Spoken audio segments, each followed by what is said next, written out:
Hello there, and welcome to Deep Sleep Seas. I'm so glad you found your way here tonight. Maybe you've had a long day, or perhaps you're simply drawn to the mysteries that live beneath the waves. Either way, this journey is for you. You have nothing to do but rest. Let your muscles soften, your breathing deepen, and your thoughts drift like kelp swaying in a gentle current. Because tonight we're traveling to some of the coldest waters on Earth to meet creatures that have captivated humans for thousands of years. The beluga whale, white as fresh snow, singing like birds, and more intelligent than we ever imagined. These are the dreamlike voices of the Arctic Sea. Whales that can change the shape of their heads to communicate, that migrate thousands of miles through shifting ice, and that live in social groups as complex as any on the planet. Some call them sea canaries for their songs. Others know them as white whales, spirits of the frozen ocean. But beneath these names lies a creature of remarkable adaptation, profound sensitivity, and surprising vulnerability in our rapidly changing world. Over the next hour and a half, we'll drift through the beluga's Arctic home, from the moment they're born dark gray in summer estuaries, to the time they turn pure white against the ice. We'll listen to their voices echoing through cold water. We'll watch them hunt in the twilight depths, communicate with bulging foreheads, and navigate between two worlds, the solid ice above and the dark ocean below.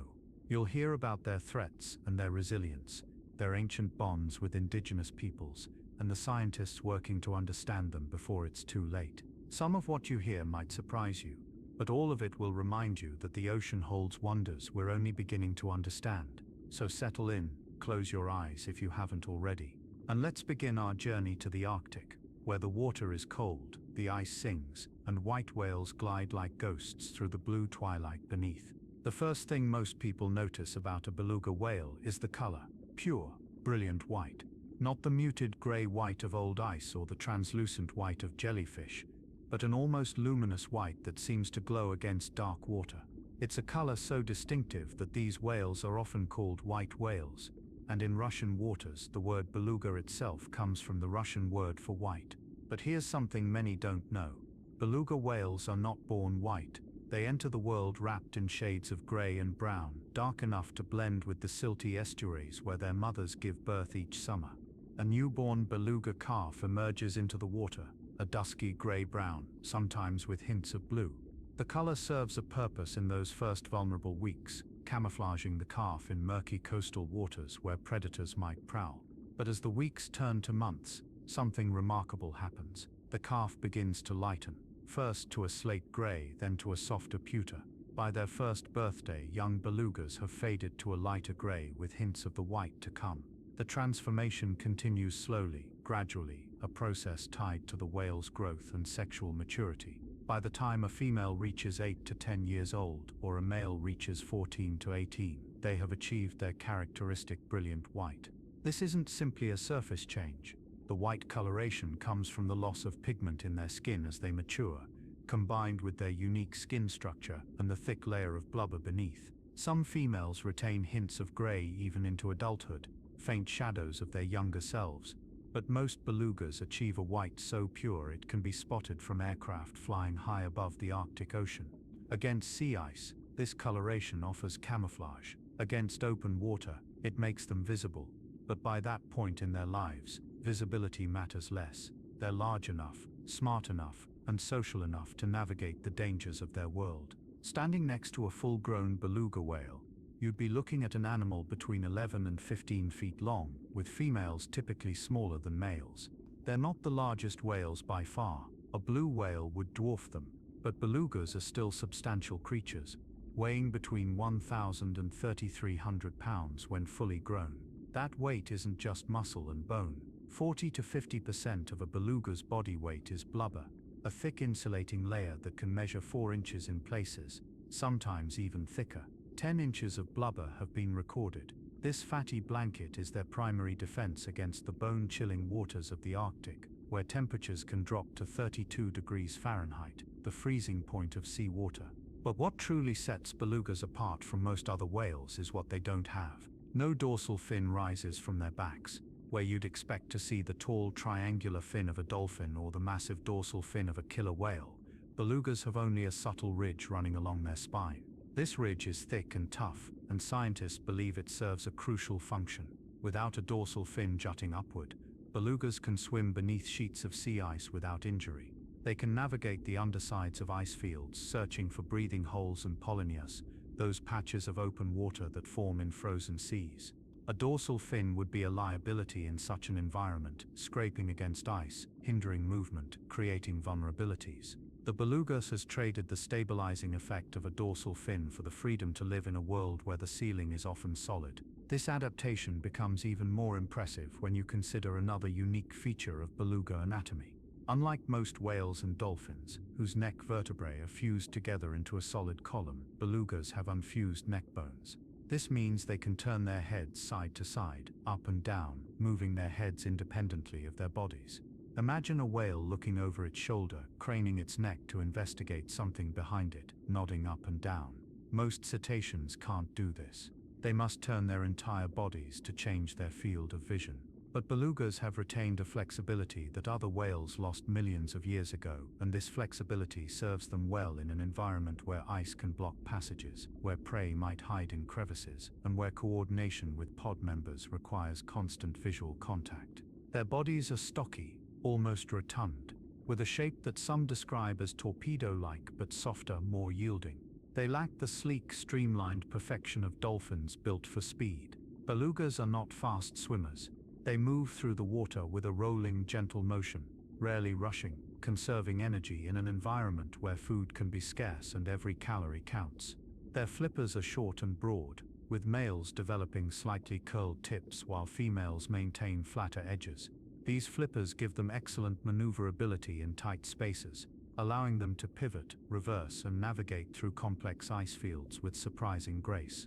But perhaps the most distinctive feature of a beluga whale is right there on their forehead. A bulbous, rounded protuberance that gives them an appearance unlike any other whale. This structure is called a melon, and it's not just for show. The melon is a mass of fatty tissue, a specialized organ that plays a central role in everything a beluga does, from hunting to communicating to navigating through darkness. And recently, scientists have discovered that belugas can do something with their melons that no other whale has been observed doing. They can change its shape at will. Let's pause here for a moment and really consider the melon. In all toothed whales, dolphins, and porpoises, this organ serves as an acoustic lens. Sound waves generated deep within the whale's head pass through the melon, which focuses and projects those sounds forward into the water. This is echolocation, the ability to see with sound, sending out clicks that bounce off objects and return as echoes. The whale interprets these echoes to understand the size, shape, distance, and even internal structure of objects in the water. For an animal living in the Arctic, where winter darkness lasts for months, where murky water carries suspended sediment, and where ice blocks out light, echolocation is not a convenience. It's essential for survival. But the beluga's melon does something more. Watch a beluga for any length of time, and you'll notice the melon changes shape. It bulges forward until it juts over the whale's mouth, creating an elongated snout-like appearance. It can flatten against the skull, making the whale's head look streamlined and smooth.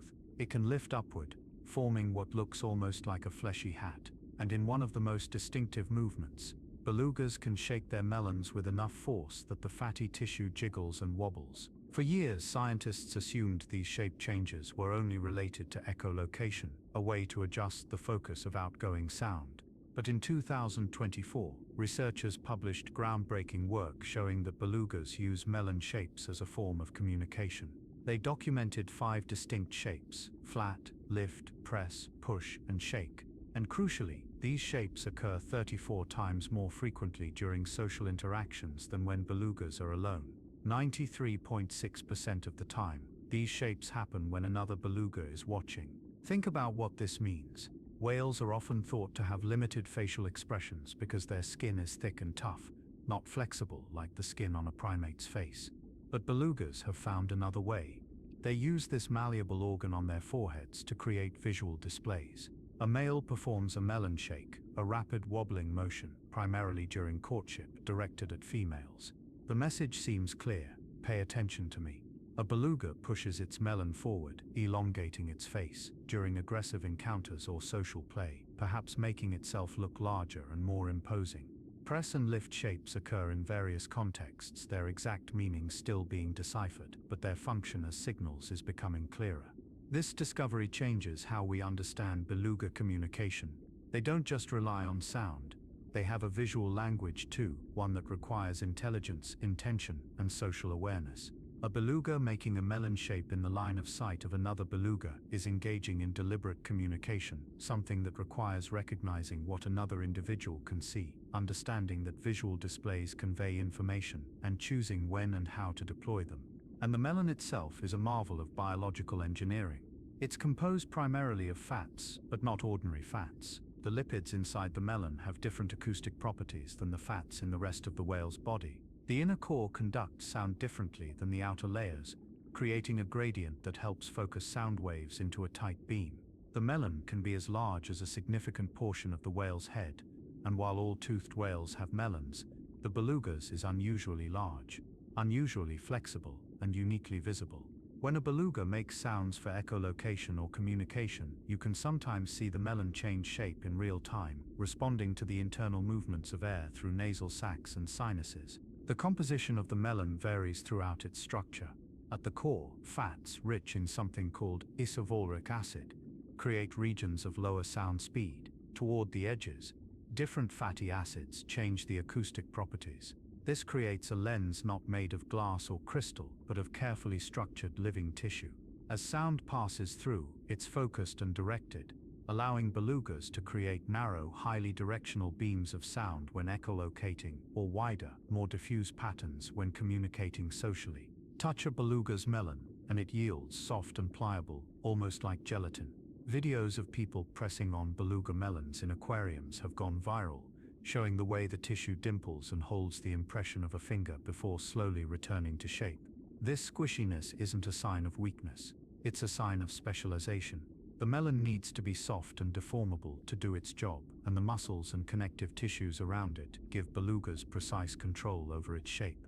Imagine trying to have a conversation in a world where you can't make facial expressions, where your face is frozen into a single shape. Now imagine evolving a body part that can morph and move, creating visible signals that others of your kind can read and interpret. That's what belugas have done. In the frozen waters where they live, where visibility can be limited and sound travels differently than in warmer seas, having multiple channels of communication, sound and sight, gives them an advantage in maintaining their complex social structures. And complex they are. Belugas don't live solitary lives. They gather in groups called pods, ranging from just a few individuals to hundreds or even thousands during migrations. Within these pods, relationships matter. Mothers stay close to their calves for years. Females often form their own groups, especially during calving season. Males form bachelor pods, swimming together, playing together, sometimes engaging in social behaviors that blur the lines between play and competition. This is where the melon shapes come into play in daily life. A male trying to court a female doesn't just sing to her. He shapes his melon, creating visual punctuation to his vocalizations. Two belugas playing or establishing dominance use melon pushes and presses, making themselves look larger, more formidable. A mother guiding her calf might use subtle melon movements as signals, though this aspect is still being studied. The point is, belugas have evolved a form of visual communication that works even in murky water, even in low light, because the melon is large and pale, standing out against the darker body when they're young, or against anything at all when they're white. Now let's talk about the voices themselves. If the melon is the projector, the sounds belugas make are the films being shown. And what a repertoire they have. High-pitched whistles that sound almost like bird songs. Clicks rapid fire for echolocation, or slower and more rhythmic for communication. Squeals that pierce the water.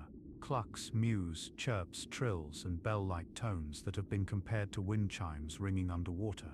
Some calls sound musical to human ears, rising and falling in patterns that almost seem melodic. Others are harsh, abrupt, urgent. Scientists have documented at least 11 distinct types of beluga vocalizations, but the true number is likely higher. Each sound serves a purpose. Some are clearly for echolocation, rapid click trains that sound like a creaking door or a rusty hinge, sent out to map the environment. Others are social, keeping pod members in contact across distances, coordinating movements during hunts, signaling alarm when predators approach, or simply maintaining the bonds that hold beluga society together. And here's the remarkable part. Belugas don't have vocal cords. The sounds they make aren't produced the way human voices are, by vibrating cords of tissue in the throat. Instead, belugas move air between sacs and chambers in their nasal passages, structures located near the blowhole on top of their heads. By precisely controlling the flow and pressure of air through these spaces, they can create an astonishing range of frequencies and patterns. Some beluga calls reach frequencies well above what humans can hear, ultrasonic whistles that travel through water as invisible messages. Others are well within our hearing range, and when belugas are near the surface, their calls can even be heard in the air. This is why early mariners and Arctic explorers called them sea canaries. Sailing through Arctic waters at night, crew members would hear strange sounds through the hulls of their ships: whistles, chirps, trills. It sounded like a chorus of birds, but the songs came from below, from creatures moving unseen beneath the dark water. The nickname stuck, and it's fitting. Belugas are among the most vocal of all cetaceans, and possibly the most vocal marine mammal, period. But vocalizations alone don't tell the full story of how belugas communicate. Studies have shown they use context-specific calls. The sounds they make during feeding differ from the sounds they make during social play, which differ from alarm calls, which differ from mating vocalizations. There's structure here, patterns that suggest not just random noise but intentional communication. Some researchers have even found evidence that individual belugas may have signature calls, personal acoustic identifiers that allow pod members to recognize each other across distances. And then there's the mimicry. In several documented cases, beluga whales in captivity have learned to mimic human speech patterns. Not perfectly, not with the clarity of a parrot, but well enough to be unmistakable. One beluga named Nock, pronounced no-see, famously caused a diver to surface from his tank because the whale had learned to mimic the sound of someone saying out, the command to exit the water. The diver, thinking he heard a colleague's voice, surfaced in confusion. It was only later, when researchers recorded Nock, that they realized the beluga had been deliberately trying to sound like a human, altering his vocalizations to match the frequency and rhythm of human speech, something several octaves lower than typical whale calls. Nock's mimicry wasn't a party trick. It represented something profound about beluga cognition. To mimic another species' vocalizations requires the ability to hear a sound, understand it as something to copy, and then figure out how to manipulate your own sound-producing apparatus to create something similar. Most animals can't do this. It requires a level of vocal learning and control found in only a handful of species: humans, some birds, elephants, and a few cetaceans, including belugas. After several years, Nock stopped making these sounds, suggesting they weren't automatic but deliberate, perhaps part of his social interactions with the humans who cared for him. The question of whether wild belugas might mimic sounds from their environment, orca calls to confuse predators, ice movements, the sounds of their prey, remains open. But the capacity for such mimicry hints at brains that are flexible, creative, and socially aware. Communication through sound is especially important for belugas because sound travels so well through water. In the cold, dense water of the Arctic, sound moves at roughly 1.6 kilometers per second, more than 4 times faster than in air. This means a beluga's call can travel vast distances, keeping pod members in contact even when they're spread across kilometers of ocean. But it also means they're vulnerable to noise pollution, a growing threat as human activity increases in the Arctic. Ship engines, seismic surveys for oil and gas, industrial development. All of these create underwater noise that can drown out beluga calls. For a species that relies on sound to find food, avoid predators, coordinate hunts, and maintain social bonds, noise pollution isn't just annoying. It's disruptive in fundamental ways. Imagine trying to have a conversation in a room where someone is constantly running a chainsaw. That's what industrial noise is like for belugas. It masks the signals they need to survive, and in some areas, beluga populations have been observed avoiding waters that were once important habitat, likely because the noise has made those areas unusable. But in the relatively quiet waters where they still thrive, beluga vocalizations create an acoustic landscape as rich as any bird-filled forest. Pods moving through the water chorus together, a symphony of whistles and clicks. Mother and calf exchange calls constantly, maintaining contact, reinforcing their bond. Males court females with elaborate vocal displays, combining their melon shapes with specific call patterns. And all of this happens in near total darkness during the Arctic winter, when the sun never rises, and the only light is the faint blue glow that filters through ice, or the occasional shimmer of aurora borealis dancing overhead. The Arctic is a world divided between two seasons. Summer, when the sun never sets and coastal waters warm to temperatures that, while still cold, are at least above freezing. And winter, when darkness descends for months, temperatures plummet, and the ocean surface locks into ice that can be several feet thick. For beluga whales, these two seasons define their lives. They are creatures of migration, moving with the ice, following the rhythms of prey, gathering in specific places, at specific times in patterns that may have been repeated for thousands of years. Most beluga populations migrate. There are roughly 21 distinct populations spread across the Arctic and subarctic, from the coast of Alaska through Canadian waters, Greenland, Russia, and even isolated populations in more southern locations, remnants from the last ice age that never migrated back north. Each population has its own migration pattern, its own traditional routes and destinations, but the general pattern is the same. As spring arrives and ice begins to break up, belugas move from their wintering grounds toward coastal areas. They swim through leads, narrow channels of open water that form as ice fractures and shifts. They navigate by sound, by memory, by following environmental cues that we're only beginning to understand. By June or early July, many populations arrive at their summer destinations: shallow estuaries, river deltas, coastal lagoons. These are the places where belugas gather by the hundreds or thousands, mixing white adults and dark gray calves in water that can be surprisingly warm compared to the open ocean. Temperatures might reach 50 to 55 degrees Fahrenheit, still cold by most standards, but relatively balmy for an Arctic whale. And the water here is often murky, laden with sediment from rivers, low in salinity where fresh water meets salt. Scientists believe belugas seek out these specific locations for several reasons. First, it's where they give birth and nurse their young. The warmer water helps newborn calves who don't yet have the thick blubber layer they'll need later.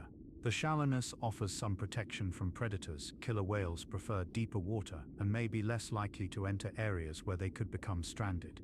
And perhaps most importantly, these estuaries are where belugas molt. Most marine mammals shed skin constantly, a gradual process, but belugas go through a more dramatic seasonal molt. Once a year, usually in summer, they shed their outer layer of skin all at once. The old skin comes off in sheets and patches, revealing new skin beneath. To help this process, belugas gather in areas with gravelly or sandy bottoms, rubbing against the substrate, scratching against rocks, using the rough surfaces to help slow off the old skin. You can sometimes see them rolling and scraping in shallow water, engaging in what looks almost like play, but is actually a necessary maintenance routine. The molt is thought to be triggered by warmer water temperatures, and may help remove parasites, barnacles, and other hitchhikers that accumulate on their skin over the year. It's also a social event. Large groups gather, and the communal rubbing and scratching seems to strengthen bonds within pods. Young belugas learn the process from their mothers and other adults, discovering which rocks make the best scratching posts, which types of bottom provide the most effective exfoliation. But summer estuaries serve another critical function: they're feeding grounds. Rivers carry nutrients from the land into coastal waters, creating productivity that supports entire food webs. Salmon migrate up these rivers to spawn, and belugas intercept them, gorging on the abundant fish. Herring, smelt, cod, capelin, and other species gather in these productive waters, and belugas take advantage. They hunt both individually and cooperatively, using their intelligence and social coordination to corral fish into tight groups that are easier to capture. The feeding strategies of beluga whales reveal their intelligence and adaptability. Watch a beluga hunt and you'll see problem-solving in action. Some belugas specialize in certain types of prey, becoming experts at catching fast-moving salmon or extracting octopus from rocky crevices. Others are generalists, taking whatever opportunities present themselves. In the Beaufort Sea, belugas have been observed feeding heavily on Arctic cod and sculpins, small fish that school near the seafloor. In the Chukchi Sea, their diet shifts to include more shrimp and bottom-dwelling invertebrates. The eastern Bering Sea populations feast on pollock, herring, and multiple species of flatfish. Each prey type requires different hunting techniques. Fast-swimming salmon demand quick bursts of speed and precise timing. Bottom-dwelling prey might require the beluga to use its flexible neck to probe into crevices, or to employ its unique feeding technique of creating suction to pull invertebrates out of the sediment. Some belugas have been observed spitting jets of water to disturb the seafloor, uncovering hidden shrimp or worms, then quickly snapping them up before they can burrow back down. The diversity of beluga diet is staggering. Over 100 different species have been identified in beluga stomach contents across their range. This includes species from completely different ecological niches: pelagic fish that swim in open water, benthic creatures that live on or in the seafloor, and everything in between. They eat cephalopods like squid and octopus, crustaceans ranging from tiny amphipods to substantial shrimp, various mollusks, and even some marine worms. This dietary flexibility is one reason belugas have been so successful across such a wide range of Arctic and subarctic habitats. In Alaskan waters, the beluga diet shifts dramatically with the seasons. During summer salmon runs, belugas in Bristol Bay and other coastal areas focus heavily on the 5 species of Pacific salmon, with sockeye salmon being particularly important. These fish are rich in fat, helping belugas build up their blubber reserves for the leaner winter months. As autumn approaches and salmon runs taper off, belugas switch to other species. Cod becomes more important, along with herring and various species of sculpin. In Canadian Arctic waters, the menu looks different. Capelin, small silvery fish that school in enormous numbers, become a primary prey item during their spawning season. Arctic char, a cold water fish related to salmon and trout, is another favorite. In Hudson Bay, belugas feed on a mix of Arctic cod, capelin, and various invertebrates, adjusting their diet based on what's most abundant at any given time. The act of feeding itself varies depending on the prey and the situation. For fish swimming in open water, belugas typically chase them down, using bursts of speed to close the distance, then opening their mouths at the last moment to engulf the prey. Their teeth, 8 to 11 pairs in each jaw, are conical and pointed, perfect for gripping slippery fish. But unlike many predators, belugas don't chew. Their teeth are for holding, not processing. Small prey is swallowed whole, sliding down the throat in a single gulp. Larger prey might be shaken or manipulated to break it into chunks small enough to swallow, but there's no mastication, no grinding or tearing with molars. For benthic prey, those animals living on or in the seafloor, belugas employ their remarkable suction feeding abilities. They can create a powerful vacuum in their mouths, sucking in prey along with water and sediment. The prey is retained while water and debris are expelled, a filtering process that happens in fractions of a second. This technique allows belugas to feed on animals that burrow or hide, creatures that would be impossible to catch by chasing. Cooperative hunting elevates beluga feeding to an art form. Groups of belugas working together can accomplish what individuals cannot. When a school of fish is detected, the pod coordinates their approach. Some belugas might swim beneath the school, preventing the fish from diving deeper. Others circle around the sides, cutting off horizontal escape routes. The fish, surrounded and increasingly panicked, ball up into a tight, swirling mass. This is exactly what the belugas want. Now the fish are concentrated, vulnerable. The belugas take turns, individuals darting through the fish ball with mouths open, capturing multiple fish in a single pass. This kind of coordination requires communication. The belugas vocalize constantly during these hunts, likely sharing information about the school's location, size, and movement. They adjust their positions based on what other pod members are doing. There's an implicit understanding of roles, who will block which escape route, when to begin the final capture phase. It's sophisticated, flexible hunting that speaks to advanced cognition and social cooperation. Young belugas learn these techniques by watching and participating. Calves stay close to their mothers during hunts, observing the process, occasionally attempting to catch prey themselves, learning through trial and error. As they grow, they become more competent, eventually contributing meaningfully to cooperative hunts. This learning period is essential. A beluga raised in isolation, never observing other belugas hunt, would likely struggle to catch prey efficiently. The knowledge is passed down socially, each generation teaching the next. There's also evidence that belugas share food, at least in some contexts. Adults have been observed carrying fish in their mouths and allowing younger belugas to take pieces. Whether this is deliberate provisioning or simply opportunistic theft by juveniles is unclear, but it demonstrates a level of tolerance unusual among predators. Most predatory animals are fiercely protective of their catchers. The fact that belugas allow others, especially young ones, access to their food suggests a social fabric that prioritizes group welfare over individual competition, at least some of the time. Feeding patterns also reveal something about beluga cognition and memory. Many populations return to the same feeding grounds year after year, timing their arrivals to coincide with peak prey abundance. This requires remembering not just where the good feeding spots are, but when they're most productive. A beluga might spend 9 months away from a particular estuary, but when summer arrives it returns, knowing that salmon will be running, that shrimp will be abundant, that the conditions will be right for successful feeding. This kind of long-term spatial and temporal memory is cognitively demanding and speaks to the mental sophistication of these animals. The amount of food a beluga needs varies with age, size, and reproductive status. Adult belugas can consume between 2 and 3% of their body weight in food each day, which translates to roughly 20 to 30 pounds for an average-sized whale. But this is an average. During summer, when prey is abundant, belugas may eat more, building up fat reserves. During winter, when prey is scarcer and more energy is expended staying warm and finding breathing holes, they may eat less or rely more heavily on stored blubber. Lactating females have especially high energy demands. Producing rich milk for a growing calf requires an enormous caloric intake, possibly 30 to 60% more than non-lactating females. This is one reason why summer estuaries with their abundant prey are so critical for mothers with calves. They need to eat enough not just to sustain themselves, but to produce the milk their calves depend on. They're opportunistic feeders, taking what they can get, and they're not above scavenging, though they prefer fresh prey. Belugas don't chew their food. They have teeth, 8 to 11 pairs in each jaw, but these teeth are primarily for gripping rather than processing.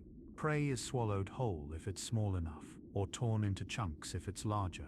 They use suction feeding to capture some prey, creating a vacuum in their mouths to draw in fish or squid. And for benthic prey, animals that live on or in the seafloor, belugas use a technique involving spitting water jets to disturb sediment and expose hidden invertebrates.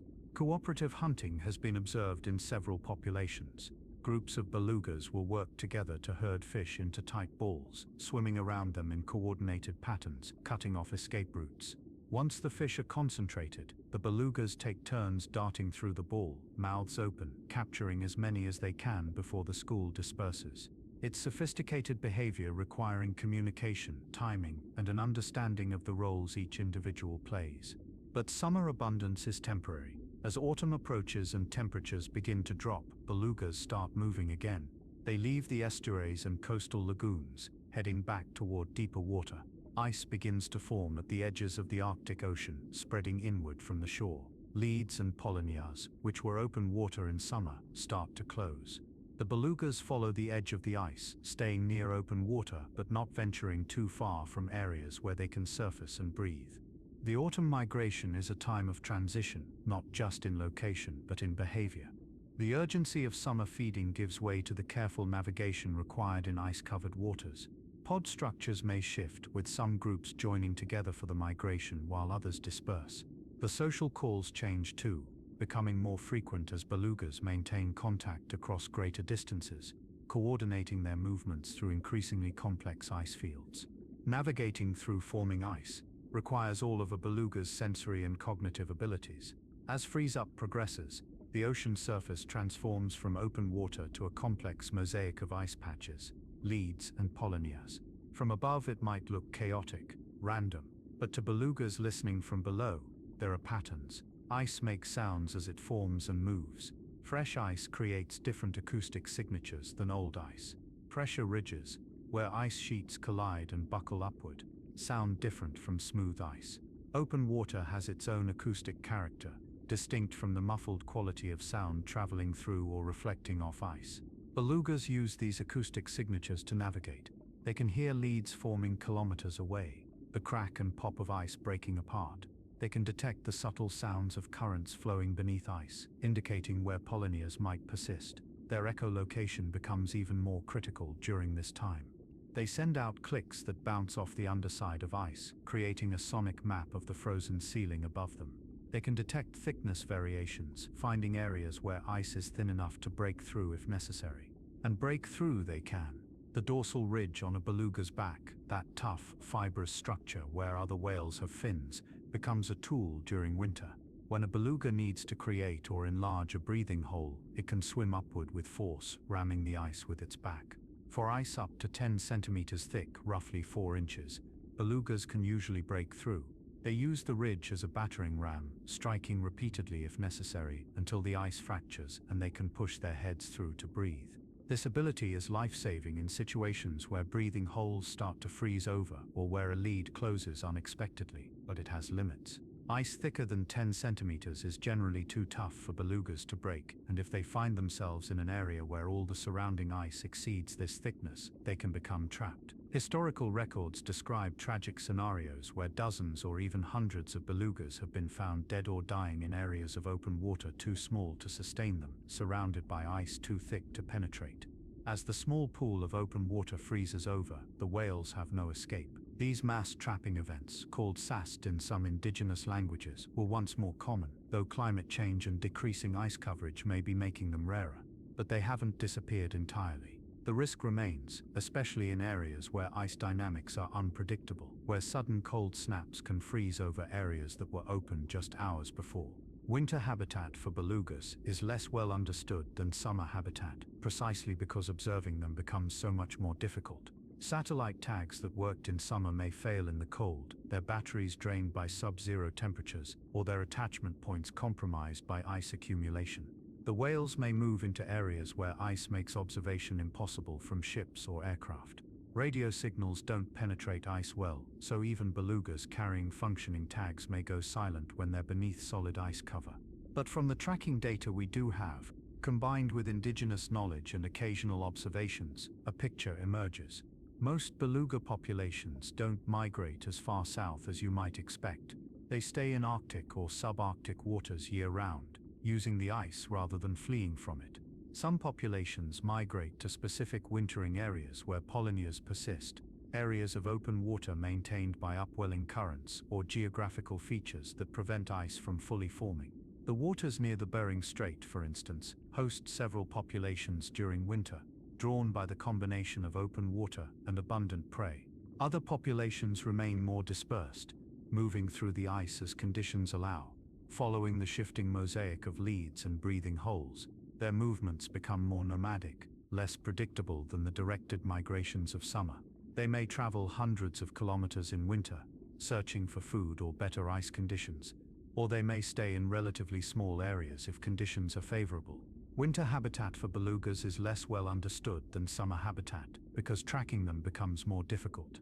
Satellite tags that worked in summer may fail in the cold, or the whales may move into areas where ice makes observation impossible. But we know they don't all migrate to the same place. Some populations move south to areas where ice is thinner or where pollinators, areas of open water maintained by currents or upwelling, provide access to air. Other populations stay relatively close to their summer ranges, using breathing holes and cracks in the ice. In winter, belugas may use the ice itself as a tool. Their dorsal ridge, that tough raised area on their backs, is believed to help them break through ice up to 10 centimeters thick. They can ram upward with their backs, creating or enlarging breathing holes when necessary. This ability is crucial in a world where the ice is constantly shifting, where a breathing hole can close up, trapping a whale beneath solid ice with no way to reach air. There are tragic records of belugas becoming trapped this way, groups of whales confined to a shrinking area of open water as ice closes in around them, unable to escape. But most of the time, belugas navigate the ice successfully. They listen for the sounds of moving water, the cracks and groans of shifting ice, the subtle acoustic signatures that indicate where leads might form or where pollinators remain open. Their echolocation allows them to map the underside of ice, finding routes, avoiding dead ends, sensing thickness and structure. And they do all of this in near complete darkness, relying on sound and memory and the collective knowledge of their pod. The longest recorded dive for a beluga is about 25 minutes, though most dives are much shorter, typically ranging from 3 to 12 minutes depending on what the whale is doing. They've been recorded at depths exceeding 1,000 meters, nearly 3,300 feet, in areas beyond the continental shelf where the seafloor drops away into the abyssal depths. At these depths, it's cold, dark, and the pressure is immense, roughly 100 times the atmospheric pressure at the surface. Yet belugas descend with apparent ease, their bodies adapted to handle the physiological challenges of deep diving. The adaptations that allow deep diving are fascinating and complex. As a beluga begins its descent, its heart rate slows, a reflex called bradycardia that conserves oxygen. Blood flow is redirected away from tissues that can tolerate low oxygen, like skin and digestive organs, and toward critical organs that cannot, the brain and heart. The lungs compress as pressure increases, collapsing partially. This actually helps prevent decompression sickness, the bends, by reducing the amount of nitrogen that dissolves into the bloodstream under high pressure. Oxygen storage in belugas is impressive. Unlike humans who store most of our usable oxygen in our lungs, belugas store it in their blood and muscles. Their blood has a higher concentration of hemoglobin, the protein that carries oxygen, allowing each liter of blood to carry more oxygen than ours would. Their muscles are rich in myoglobin, another oxygen-binding protein that gives their flesh a dark red color and acts as an oxygen reservoir that can be drawn on during long dives. When a beluga dives deep, it's essentially running on battery power, using the oxygen stored in its blood and muscles, supplemented by the reduced amount still in its compressed lungs. The metabolic rate slows, non-essential functions shut down. Everything is optimized to make that oxygen last as long as possible.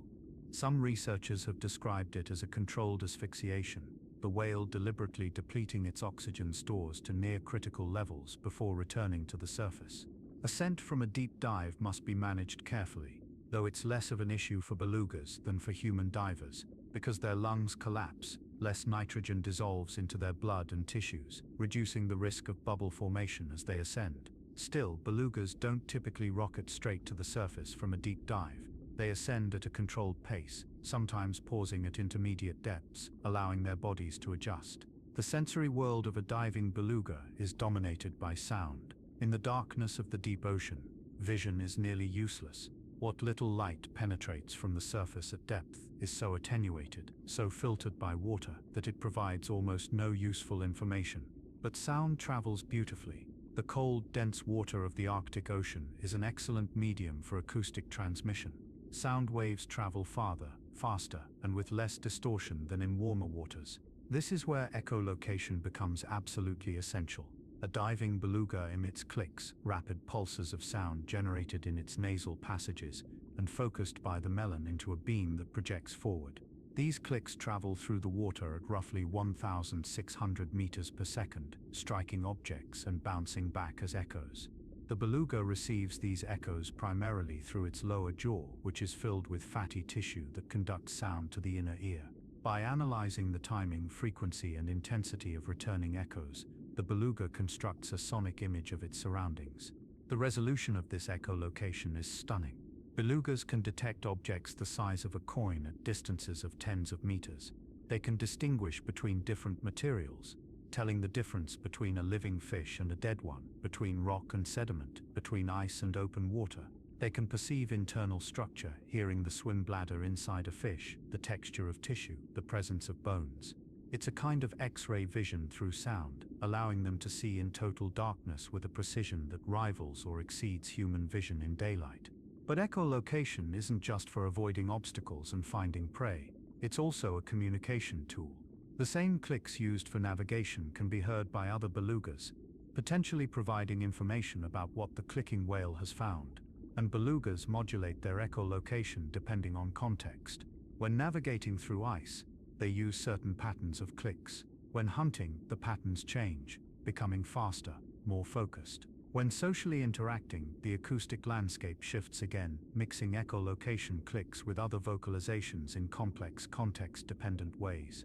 Beyond echolocation, belugas have other senses, though not all are as well developed as in other animals. Their vision is decent both underwater and in air, allowing them to see above the surface when they spy hop, popping their heads up to look around.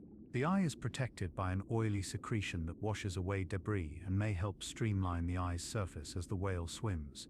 Belugas have both rods and cones in their retinas, suggesting they can see in low light and possibly perceive some colors, though the exact extent of their color vision is uncertain.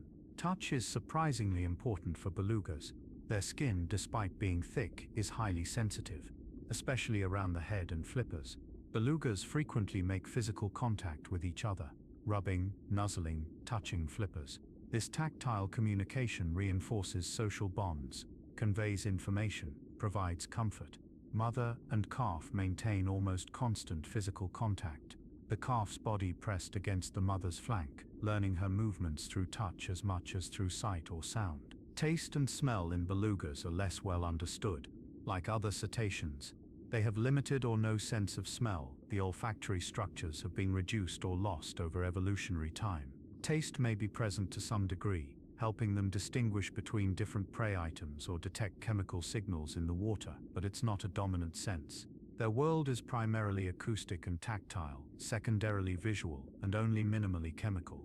Temperature sensation is critical. Belugas can detect subtle changes in water temperature, allowing them to find boundaries between water masses, locate areas where upwelling brings cold, nutrient-rich water to the surface, or avoid regions that are too warm.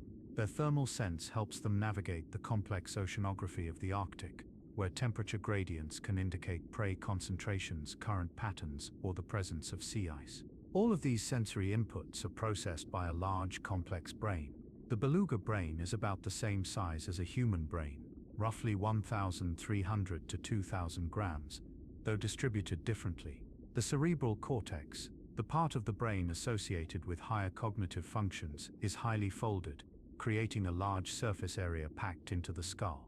This folding, combined with the overall brain structure, suggests that belugas are capable of sophisticated information processing, problem solving, and social cognition. Studies of beluga behavior support this conclusion. They recognize individual pod members. They learn from observation. They innovate, finding new ways to solve problems. They cooperate in complex, coordinated ways. They communicate using a rich repertoire of signals. All of these behaviors require cognitive abilities, memory, attention, learning, social understanding. That place belugas among the more intelligent animals on Earth.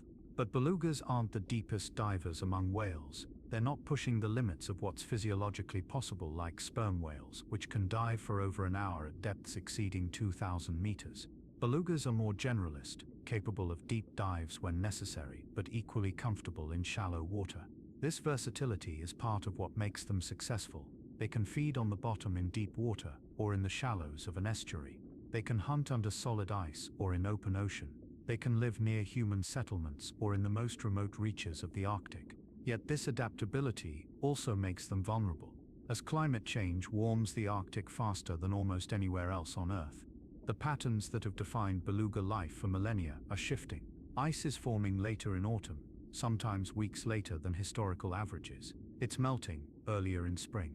The extent of sea ice at its maximum in late winter has been declining steadily, and the summer minimum extent has shrunk dramatically. In some years, the Arctic Ocean has been nearly ice-free by September, a condition unprecedented in recent history. The thickness of ice has also decreased. Multi-year ice, thick ice that persists through multiple seasons, is disappearing, replaced by thinner first-year ice that forms in winter and melts completely in summer. These changes ripple through every aspect of beluga ecology. Migration timing may shift if the environmental cues that trigger movement, day length, water temperature, ice formation, no longer align with prey availability.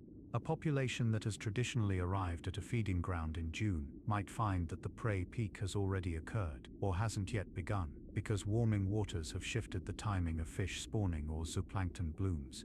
Prey distribution itself is changing. Many fish species are shifting their ranges northward, following cooling waters, while other species that prefer warmer water are expanding into areas that were previously too cold. This creates a moving target for belugas.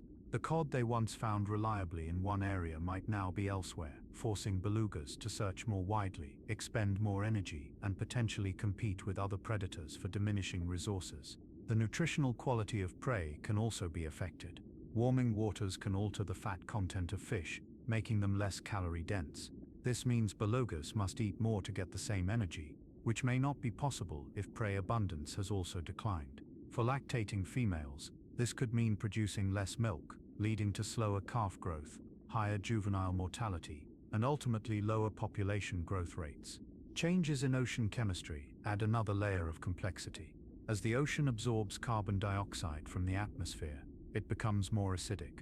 This ocean acidification affects shellfish and other calcifying organisms, potentially reducing prey availability for belugas that feed on mollusks and crustaceans. It may also affect the acoustic properties of seawater, changing how sound travels, though this effect is still being studied. If acidification makes the ocean noisier or changes how echolocation signals propagate, it could impact belugas' ability to hunt and communicate. The warming Arctic is also opening up new areas to human activity.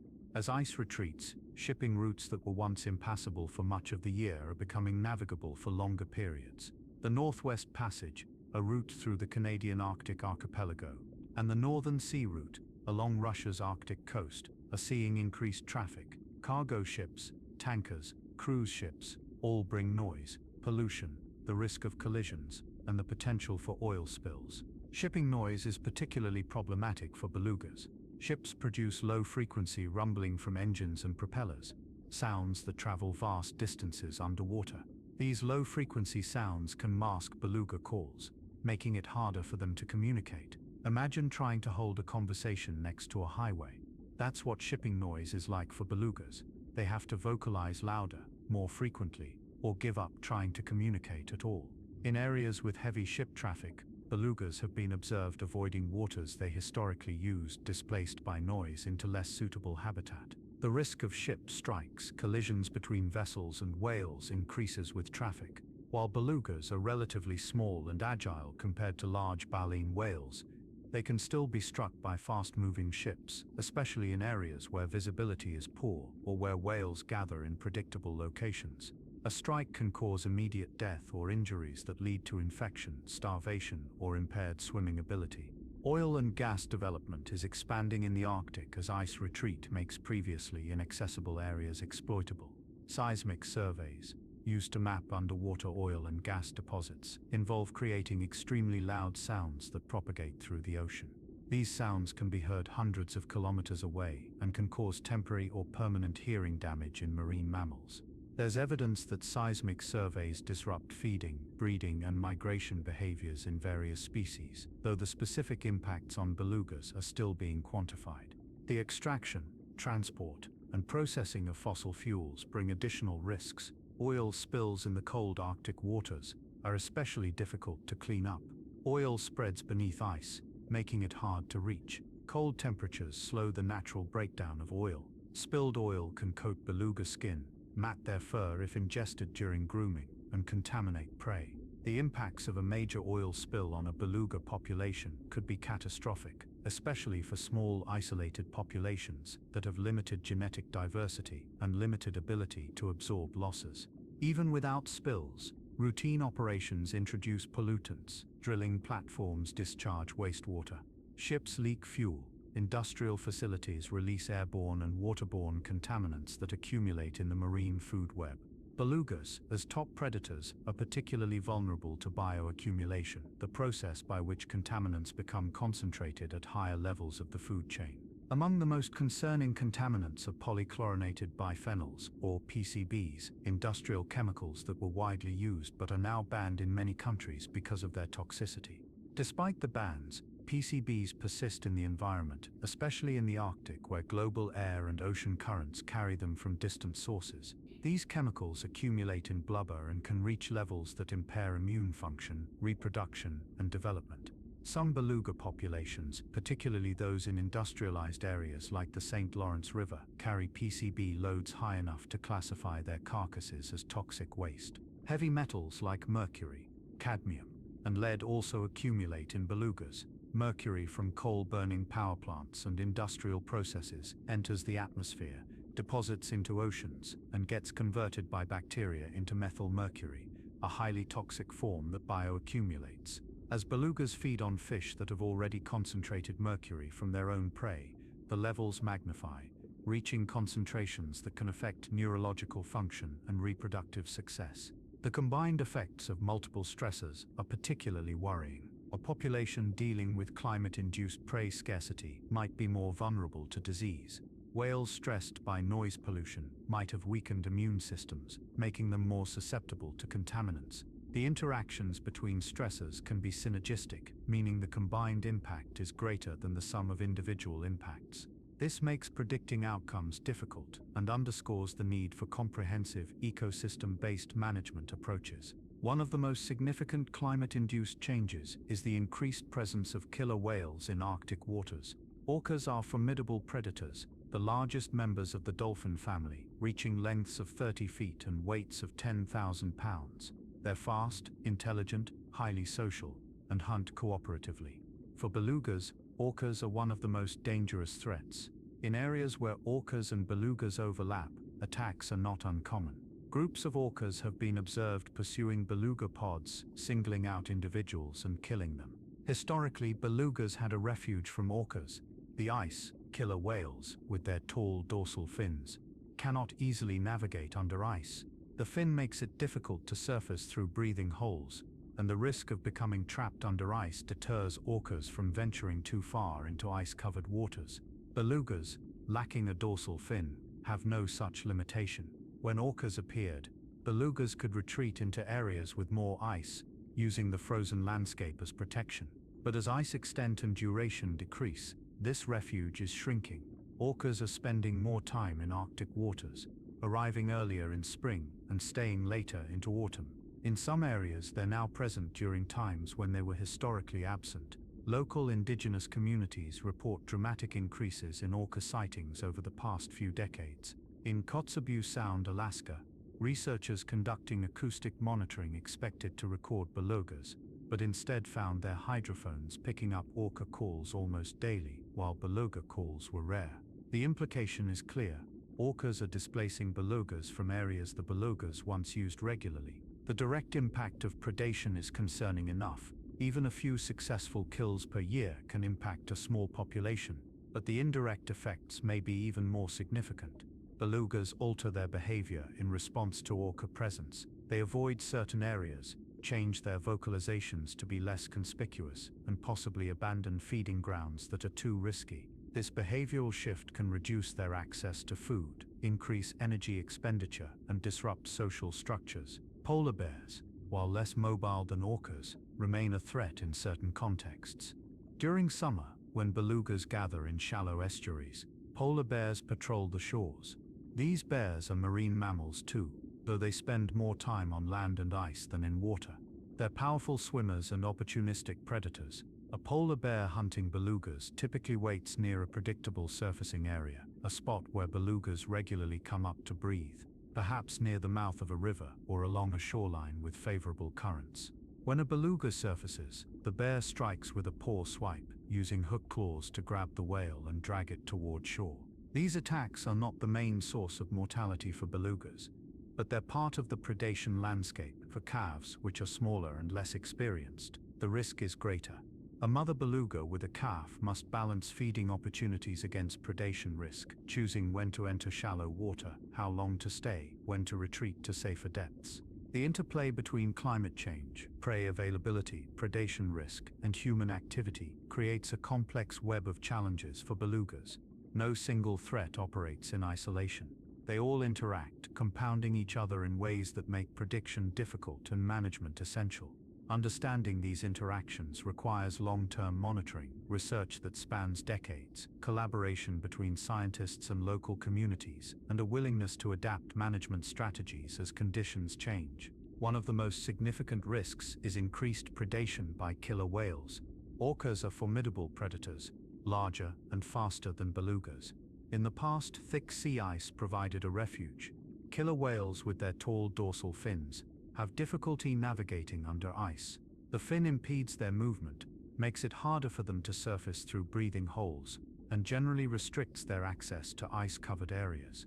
Belugas could retreat under the ice, safe from orcas, using the frozen ceiling as a shield. But as ice retreats, that shield is disappearing. Killer whales are expanding their range northward, spending more time in waters that were once too ice-choked for them. They're being seen in areas where they were rare or absent just a few decades ago, and belugas are paying the price. Attacks have been documented in multiple locations, with local communities reporting more frequent orca presence coinciding with declines in beluga populations. Polar bears, too, hunt belugas, though in a very different way. During summer, when belugas gather in shallow estuaries, polar bears occasionally patrol the shorelines. They wait for belugas to surface in predictable locations, and when one comes close enough, the bear strikes, using massive paws to hook the whale and drag it onto shore or into shallow water where it can be killed. These attacks are rare, opportunistic, and most belugas easily avoid them by staying in deeper water. But for a calf or an unwary adult, a polar bear represents a sudden and lethal threat. Disease and parasites also affect belugas, though less is known about these threats compared to predation. Like all animals, belugas can fall ill, and their close social structure means disease can spread through a pod quickly. Algal blooms, which are becoming more common as Arctic waters warm, can produce toxins that accumulate in the food chain, potentially poisoning belugas and other marine mammals. Bacterial and viral infections have been documented, and the stress of environmental change, whether it's warming water, changing prey availability, or increased human activity, can weaken immune systems, making belugas more susceptible to disease.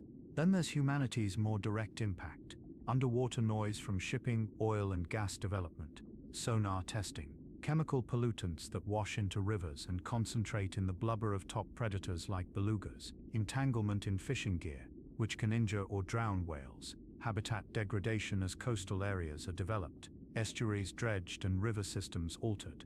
The cumulative effect of these stresses is difficult to measure, but it's clear that many beluga populations are under pressure from multiple sources at once. Some populations are faring worse than others. The Cook Inlet beluga population in Alaska, for instance, is listed as endangered under the United States Endangered Species Act. This population summers in an area near Anchorage, Alaska's largest city. They face heavy vessel traffic, noise pollution from ports and airports, the risk of oil spills from nearby petroleum infrastructure, and loss of habitat as the coastline is developed. Despite protections, the population has continued to decline, dropping from estimates of over 1,000 individuals in the 1970s to fewer than 300 today. Recovery has been slow, and scientists are trying to understand why. Is it prey availability, contaminant load, cumulative stress? Likely, it's a combination. In contrast, other populations, particularly those in more remote areas of the Canadian Arctic and Russian waters, number in the tens of thousands and appear relatively stable. These belugas still face threats from climate change, and in some areas, subsistence hunting, but they have breathing room. The vastness of the Arctic, its remoteness, the difficulty of reaching these places, all of these provide a buffer. But how long that buffer lasts depends on how quickly the Arctic continues to change. Climate change affects belugas in complex, interconnected ways. Warming waters alter the distribution of prey, forcing belugas to travel farther, dive deeper, or switch to less nutritious food sources. This can lead to nutritional stress, lower reproduction rates, and increased mortality. Changes in ocean temperature and currents can affect the timing of migrations, throwing off the synchrony between when belugas arrive at a location and when prey is most abundant. Ice dynamics, the timing of freeze-up and break-up, the formation of leads and polymers, all of these are becoming less predictable, and for animals whose lives are timed to these environmental cues, unpredictability creates challenges. Some researchers worry about a cascading effect.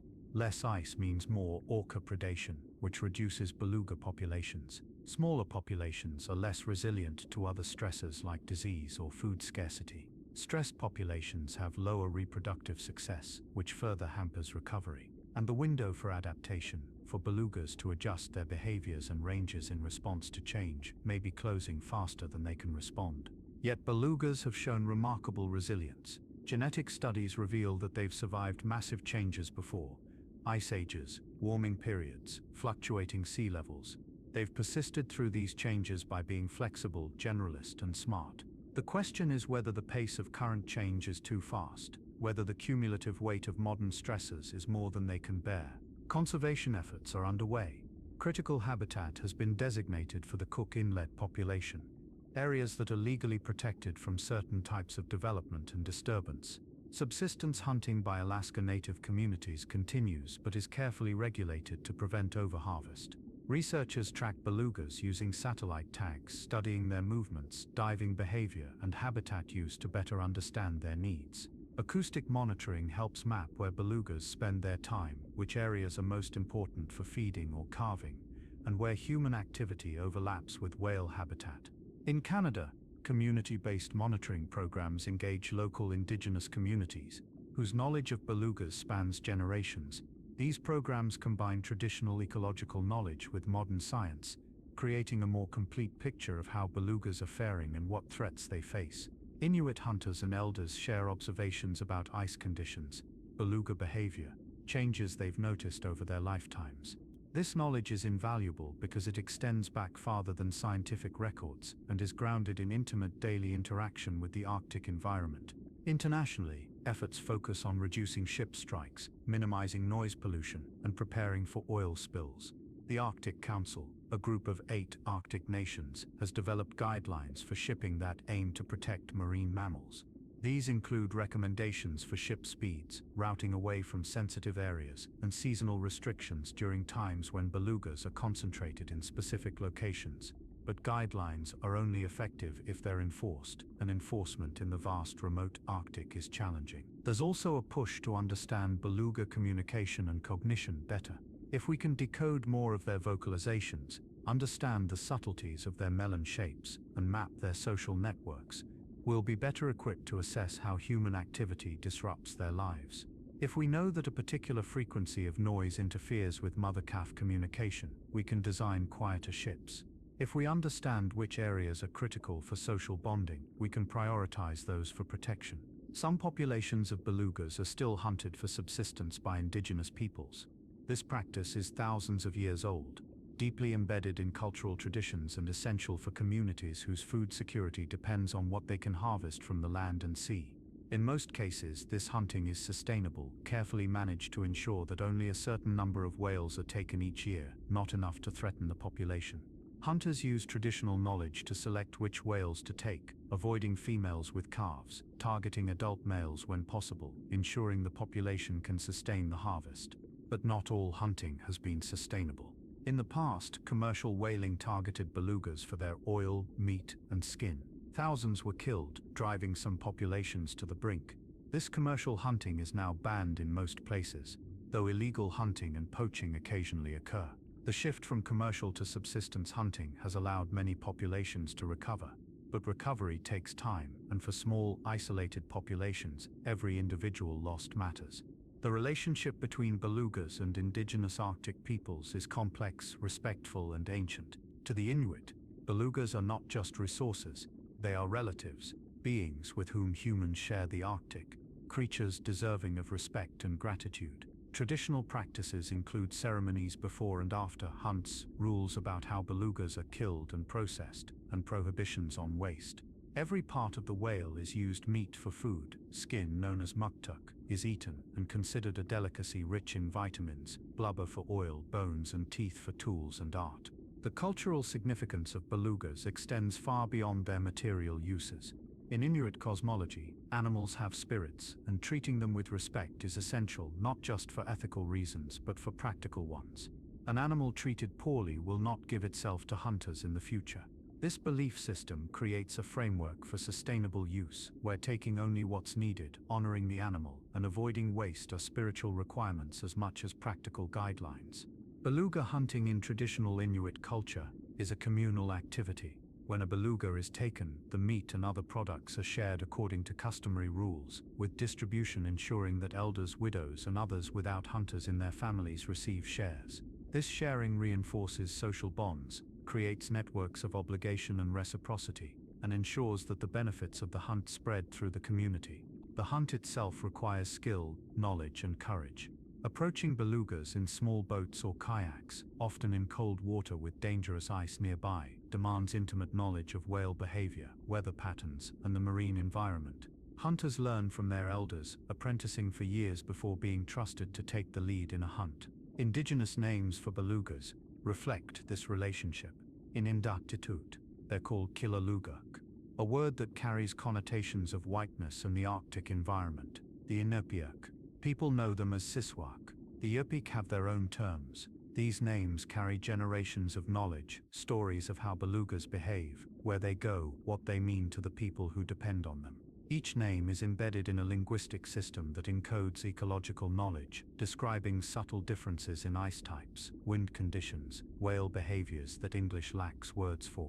When scientists work with indigenous communities, they gain access to this knowledge, learning things that could never be discovered through observation alone. Where do belugas go in the deep of winter when ice makes tracking impossible?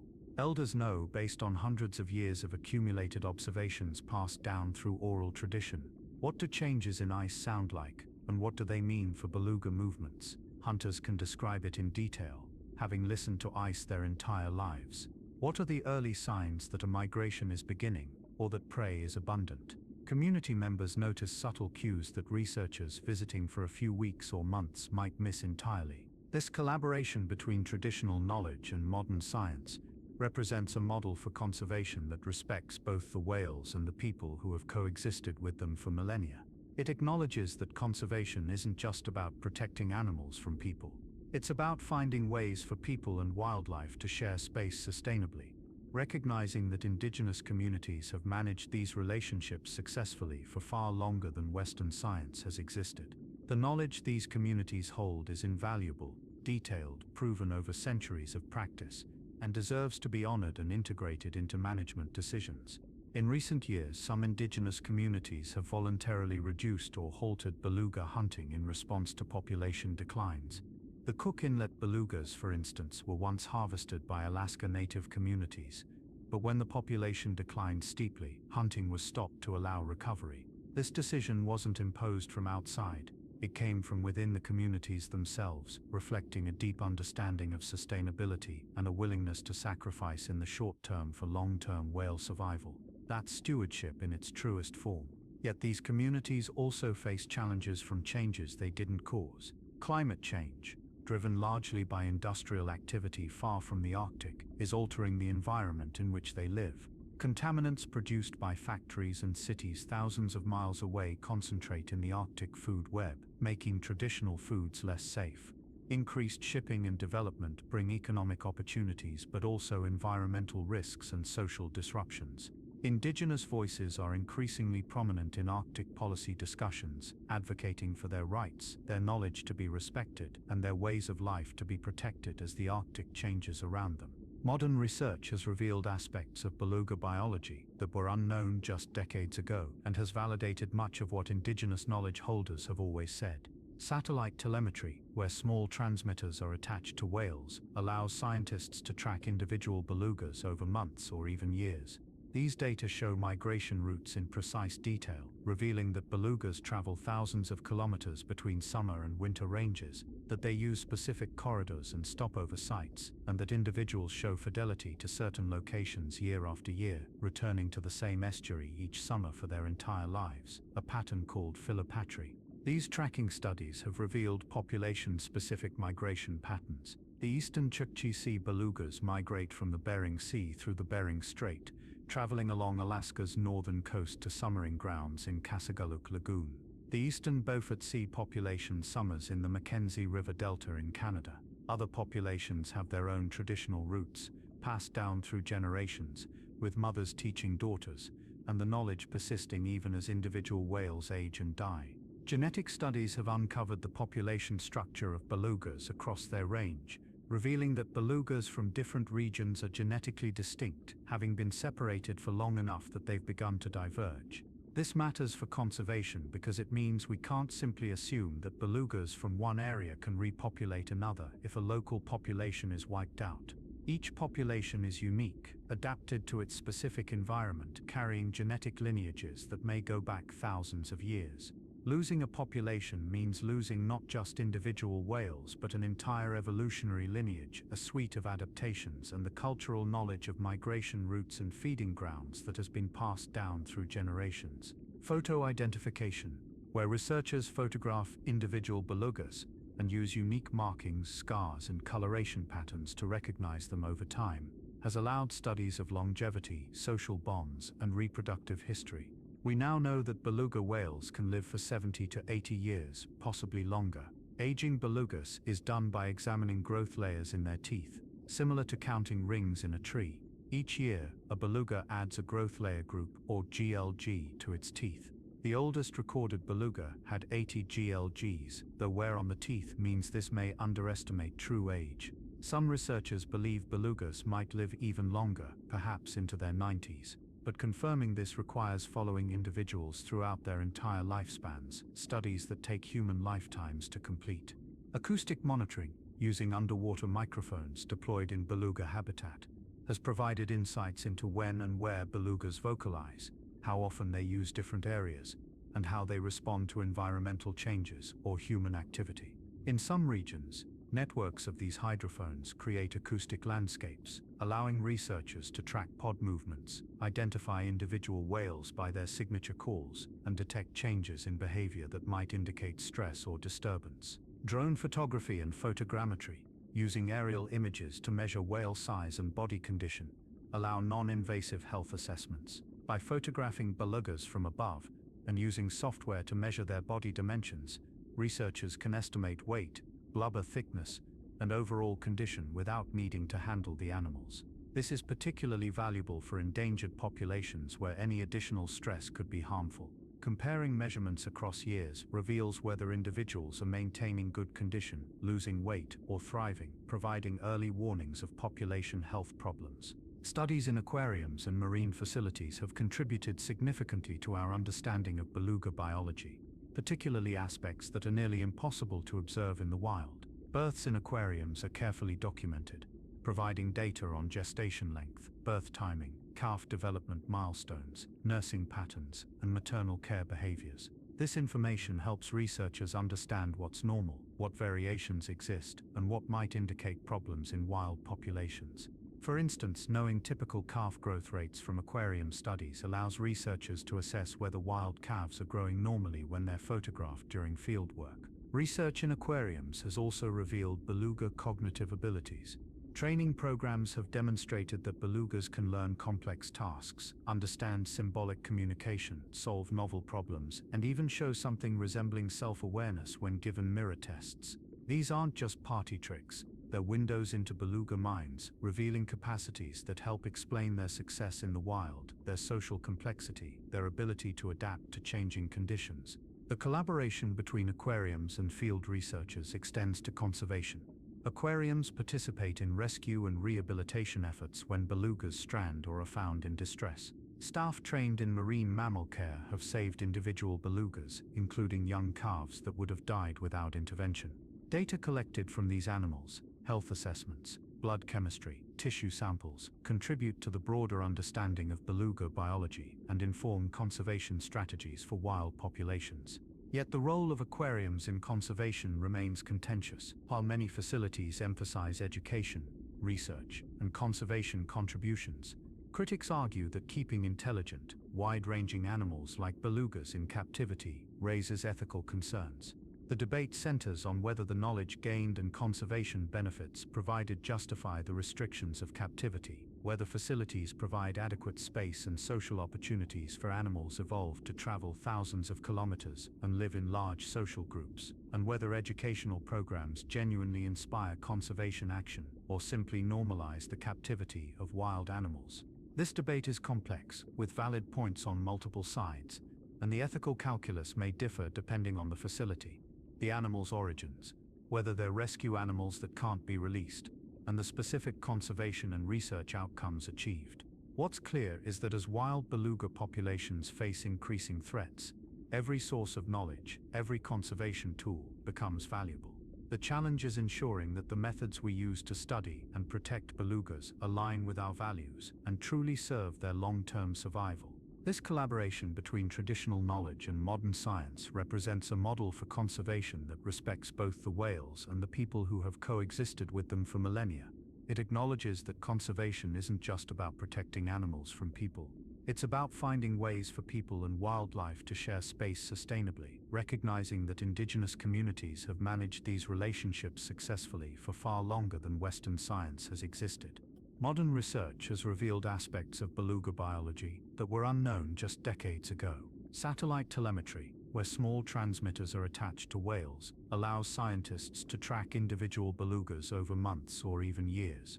These data show migration routes in precise detail, revealing that belugas travel thousands of kilometers between summer and winter ranges, that they use specific corridors and stopover sites, and that individuals show fidelity to certain locations year after year. Some belugas return to the same estuary each summer for their entire lives, a pattern called philopatry. Genetic studies have uncovered the population structure, revealing that belugas from different regions are genetically distinct, having been separated for long enough that they've begun to diverge.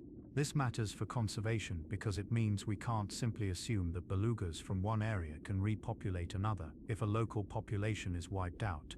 Each population is unique, adapted to its specific environment, carrying genetic lineages that may go back thousands of years. Photo identification, where researchers photograph individual belugas and use unique markings to recognize them over time, has allowed studies of longevity, social bonds, and reproductive history. We now know that beluga whales can live for 70 to 80 years, possibly longer. Aging belugas is done by examining growth layers in their teeth, similar to counting rings in a tree. The oldest recorded beluga had 80 growth layer groups, though wear on the teeth means this may underestimate true age. Long lifespans mean belugas have long reproductive lives, but also long juvenile periods. Females reach sexual maturity between 8 and 14 years old, usually around 10. Males mature slightly later, between 12 and 14. And because gestation lasts 14 to 15 months, and calves nurse for up to 2 years, a female beluga might only produce a calf every 3 years. That's a slow reproductive rate. It means populations recover slowly from declines, and any factor that reduces reproductive success, whether it's stress, pollution, or lack of food, has long-lasting effects. The birth process itself is remarkable. Most beluga calves are born tail first, an adaptation that allows the flukes to stiffen in the cold water during delivery. By the time the head emerges, the calf is ready to power itself to the surface for its first breath. Some births are quick, others take hours. There are records of difficult births, dystocia, requiring intervention in captivity. In the wild, a difficult birth could be fatal for the calf, the mother, or both, though we rarely witness these events. Newborns are about 5 feet long and weigh between 80 and 150 pounds, depending on the health of the mother. They're born dark gray-brown, as we discussed earlier, and they're immediately dependent on their mothers. Within hours of birth, a calf begins nursing.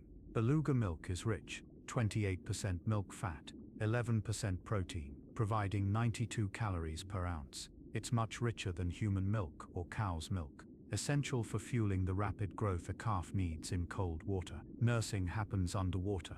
The mother has 2 mammary slits on her belly, and when the calf nudges them, milk is ejected in a squirt directly into the calf's mouth. The calf doesn't suck in the traditional mammalian sense. Instead, the milk is actively expelled, and the calf catches it, a process that's efficient and allows nursing to happen quickly, important in an environment where lingering at the surface could expose them to predators. Mother and calf form an intense bond. They stay in constant contact, swimming side by side, the calf often positioned at the mother's flank in what's called the echelon position. This allows the calf to take advantage of the mother's slipstream, reducing the energy needed to swim. The mother vocalizes frequently to her calf, and the calf responds, learning the acoustic signatures that will allow them to recognize each other even in murky water or darkness. Calves grow quickly. Weight gain averages about 1/3 of a kilogram per day in the first 6 months. Growth in length is similarly rapid, adding 15 to 24 centimeters every 100 days. By the time a calf is a year old, it's noticeably larger, lighter in color, and beginning to supplement its diet with solid food. Calves start eating fish, shrimp, and other prey between 6 and 12 months of age, learning by watching their mothers and other pod members. But they continue nursing for up to 2 years, gradually weaning as they become more competent hunters. Maternal care doesn't end at weaning. Young belugas stay with their mothers for 3 years, sometimes longer. During this time, they learn everything they need to survive: where to migrate, how to find breathing holes in the ice, which prey are easiest to catch, how to cooperate with other belugas in hunts, how to interpret sounds and melon shapes from other pod members. This learning period is essential. Belugas aren't born knowing how to navigate the Arctic. They learn it, and that learning requires time, patience, and the guidance of experienced adults. This extended maternal care may also explain something puzzling about beluga populations. In some cases, females other than the mother help care for calves, a behavior called allomaternal care or babysitting. An older female, perhaps a grandmother or aunt, will swim with a calf, support it at the surface, even nurse it in some cases. Why would a female invest energy in a calf that isn't hers? Several hypotheses exist. It might be practice for young females who haven't yet had their own calves. It might be reciprocal, a favor that will be returned when the babysitter has a calf of her own. Or it might simply be that in close-knit beluga pods, helping raise the next generation benefits everyone by ensuring the pod remains strong. What's clear is that beluga society is complex. Females form long-term bonds, likely based on kinship. Mothers and daughters may stay together for life. Sisters remain close. These matrilineal groups form the core of beluga social structure, and they're the ones who pass on migration routes and traditional knowledge. This is why the concept of culture, behaviors learned and transmitted socially rather than genetically, applies to belugas. If a population loses its elders, it loses the knowledge they carry, and younger whales may not know where to go or what to do. Males, on the other hand, tend to disperse. As male calves mature, they gradually spend less time with their mothers and more time with other males, forming bachelor groups. These male pods are looser, less stable than female groups, but they serve important functions. Young males learn from older males, practicing social and mating behaviors. Adult males may cooperate in certain contexts, though they also compete for access to females during the mating season. Mating in belugas is poorly understood because it happens in winter or during migrations, times when observation is difficult. What we do know suggests that mating is promiscuous. Females likely mate with multiple males, and males compete for access through displays, vocalizations, and possibly physical contests. The melon shapes likely play a role here, males showing off to females, demonstrating their fitness through elaborate visual and acoustic displays. Pregnancy lasts 14 to 15 months, one of the longest gestation periods relative to body size among cetaceans. This long gestation allows the fetus to develop fully, so that when the calf is born, it's relatively large and well developed, capable of swimming strongly from birth. Mothers time their pregnancies so that birth happens in summer, in the safety and relative warmth of coastal estuaries, but not all pregnancies succeed. Belugas can experience miscarriages, stillbirths, and neonatal mortality. Twins are extremely rare, occurring in less than 1% of pregnancies, and twin calves have low survival rates. The single recorded case of beluga twins involved a premature calf and a stillborn sibling. The surviving calf was underweight and faced significant developmental challenges. This rarity of twins suggests that beluga physiology, or the demands of raising a calf in the Arctic, favor single births. As the years pass, young belugas gradually integrate into adult life. Males leave their mothers and join bachelor pods, eventually participating in mating. Females stay closer to their natal pods, beginning their own reproductive careers, and the cycle continues, each generation inheriting the knowledge and traditions of the ones before, each pod moving through the same waters, following the same routes, singing the same songs that have echoed through the Arctic for thousands of years. Throughout their lives, belugas navigate a world both beautiful and harsh. The Arctic in summer is a place of abundance, long daylight, productive waters, and the companionship of pod members, but winter is unforgiving, a time of darkness, ice, and scarcity. Belugas survive by being intelligent, social, and adaptable. They cooperate, communicate, and care for each other. They remember, learn, and pass on what they know. They're not just living in the Arctic, they're part of it, woven into the ecosystem as deeply as the ice itself. And yet they remain mysterious. For all we've learned, there's still so much we don't know. What do belugas think about? How do they experience their world, mediated by sound and touch and the faint light filtering through ice? What does it feel like to hear through your jaw, to shape your forehead, to communicate, to swim 1,000 meters down into darkness and cold? Do they grieve when pod members die? Do they remember the routes their grandmothers swam? Do they have a concept of home, of place, of belonging? We may never fully answer these questions, but asking them reminds us that belugas are not simple, not just animals to be studied and managed. They're sentient beings with rich inner lives, navigating a changing world as best they can. And in protecting them, we're not just preserving a species. We're honoring the relationships they have with each other, with their environment, and with the human communities who have shared the Arctic with them for as long as anyone can remember. The work of understanding and conserving belugas continues. Researchers deploy new technologies, drones to photograph populations without disturbance, acoustic tags that record sounds from the whale's perspective, environmental DNA that can detect beluga presence from water samples. Each technological advance brings new insights, peeling back layers of mystery. And there's urgency to this work. Climate change is accelerating. The Arctic is warming twice as fast as the global average. Ice is disappearing at rates that shock even scientists who study it. The window for protecting belugas, for understanding their needs and ensuring they have the habitat and prey they require, is narrowing. We're in a race, not against belugas, but against the speed of change, trying to gather the knowledge needed to help them adapt before their world transforms beyond recognition. Yet there's hope too. Belugas are resilient. Populations that were nearly wiped out by commercial hunting have recovered. Protections are in place for the most vulnerable populations. Public awareness is growing. People around the world are learning about these white whales, their songs, their intelligence, their struggles.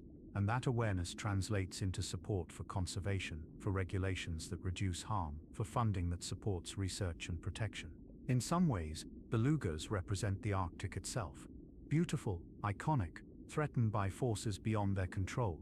Their fate is tied to ours, to the choices we make about energy, climate, development. Protecting belugas means protecting the Arctic ecosystem they depend on, and that ecosystem provides services that matter to all of us, regulating climate, supporting fisheries, storing carbon in permafrost and ocean sediments. As we drift toward the close of this journey, let's return to where we started, to the dreamlike voices of the Arctic Sea. Imagine you're floating in dark water, surrounded by ice. It's quiet, except for the sounds, the creak and groan of shifting ice, the rush of your own breath, and then, faint at first but growing stronger, the calls of belugas, whistles that rise and fall like questions, clicks that paint pictures in sound, trills that seem almost like laughter. You can't see the whales yet, but you can hear them, a pod moving through the water nearby, communicating, coordinating, living their lives in a world we can barely comprehend. One surfaces near you, a pale shape rising from the deep, and you see its eye, dark and intelligent, looking at you with what might be curiosity. The melon bulges slightly as the whale vocalizes, a sound you feel as much as hear. Then it dives, the broad tail flukes lifting gracefully and disappearing beneath the surface, and the whale is gone back into the blue twilight. But the songs remain, echoing through the water, connecting this whale to the others in its pod, to the generations that came before, and to the generations yet to come. As long as the ice holds, as long as the fish run, as long as the Arctic remains a place where white whales can sing and swim and raise their young, those voices will continue. Dreamlike, yes, but real.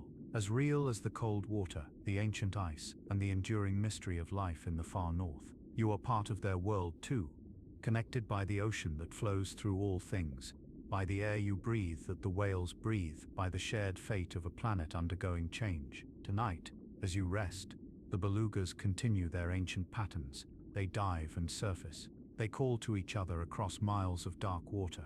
They care for their young, hunt their prey, and navigate by sound through a world beneath the ice. And in the silence of your own rest, perhaps you'll hear them still, not with your ears, but with something deeper. The knowledge that somewhere in the Arctic, under the stars and the aurora, in water so cold, it would stop your heart in minutes, white whales are singing.